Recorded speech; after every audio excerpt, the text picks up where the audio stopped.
الہ کا غلا جواب، مکہ ہے بے مثال مدینہ غلا جواب، مثال مدینہ غلا۔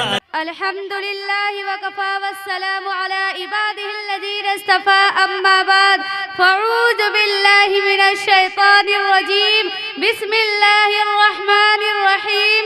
یا ایہا النبی قل لازواجک وبناتک ونساء المؤمنین یدنین علیہن من جلابیبہن۔ بے پردہ جو نظر آئیں کل چند بیبیاں، بے پردہ جو نظر آئیں کل چند بیبیاں، اکبر زمین میں غیرتی قومی سے گڑ گیا۔ پوچھا جو ان سے آپ کا پردہ ہوا کیا ہوا، پوچھا جو ان سے آپ کا پردہ ہوا کیا ہوا، کہنے لگی کہ عقل پہ مردوں کا پڑ گیا۔ محترم حضرات، میں نے قرآن کریم کی آیت کا ایک ٹکڑا آپ حضرات کے سامنے پڑھی، جس کے اندر نبی اکرم صلی اللہ علیہ وسلم کو اس بات کی ہدایت کی گئی ہے کہ نبی اپنے بیویوں اور اپنی بیٹیوں اور تمام مسلمان عورتوں کو اس بات کی حکم دیجئے کہ اپنے اوپر تھوڑی سی چادر لٹکا لے، یعنی کلام اللہ شریف کا آیت میں پردہ کا حکم نازل ہوا ہے۔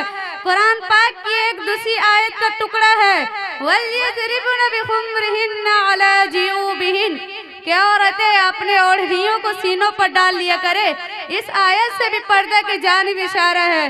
مگر دوستو، جب مذہب اسلام کو روشن ستاروں سے کفر و الحاد، ظلم و جہالت کے بادل چھٹے اور بے غیرتی بے حیائی کی تاریخیں ختم ہوئی، قرآن پاک کے عدل و انصاف کے باطل کے لہراتے جھنڈے گر پڑے، مظلوموں اور بے قصوں کو مساوات اور برابری کا درجہ ملا، خاص طور پر ان عورتوں کو جو ظلم ستم کی چکی میں پیس رہی تھی، مصائب و آلام کے پہاڑ پر ان کو توڑے جا رہے تھے۔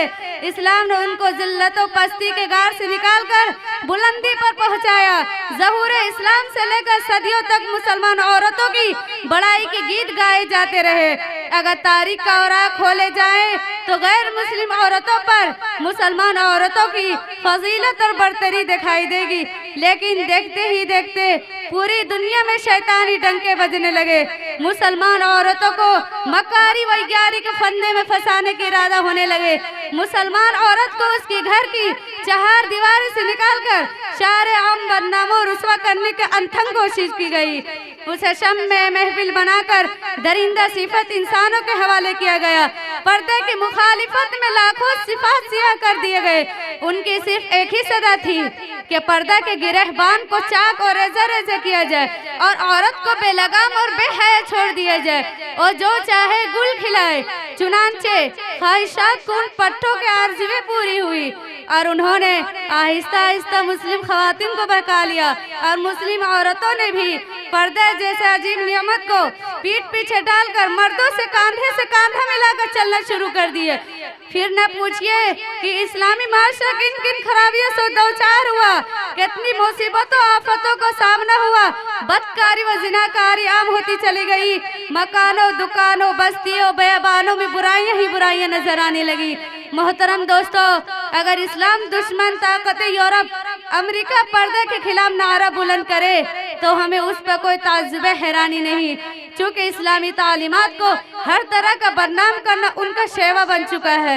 مگر افسوس، صد افسوس کہ آج ہمارے قوم کے اکثر جو لوگ مسلمان ہونے کے دعویٰ کرتے ہیں اور محمد عربی صلی اللہ علیہ وسلم کی امتی کہلاتے ہیں، وہ بھی اسی ذہنی غلامی کا شکار ہے۔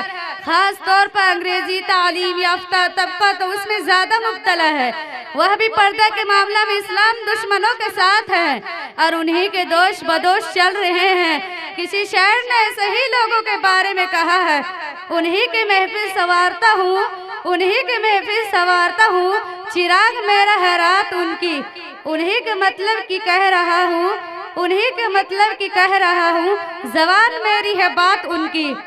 اسلام کے پاسبانوں، عورتوں کی تمام ذمہ داریاں ہمارے سپرد ہے، ان کو بے حیائی بے غیرتی کے بھنور میں پھنسنے نہ دے، عریانیت اور ننگے پن کو معاشرہ سے دور رکھے، ان کو اسلامی معاشرہ اور اسلامی قوانین سکھائے، ان کو شریعت مطہرہ کے سانچے میں ڈھلنے کے طریقے بتائے۔ اگر آج ہم نے ان کو گناہوں سے برائیوں کو دلدل میں پھنسنے دیا تو کل قیامت میں خدائی گرفت سے بچ نہیں سکیں گے۔ خدائے وحدہ لا شریک سے دعا کیجئے کہ وہ ہمیں اسلامی احکام اور اسلامی تعلیمات پر چلنے کی توفیق عطا فرمائے اور ہمارے معاشرہ کو اسلامی معاشرہ بنا دے۔ آمین۔ وما علینا الا البلاغ۔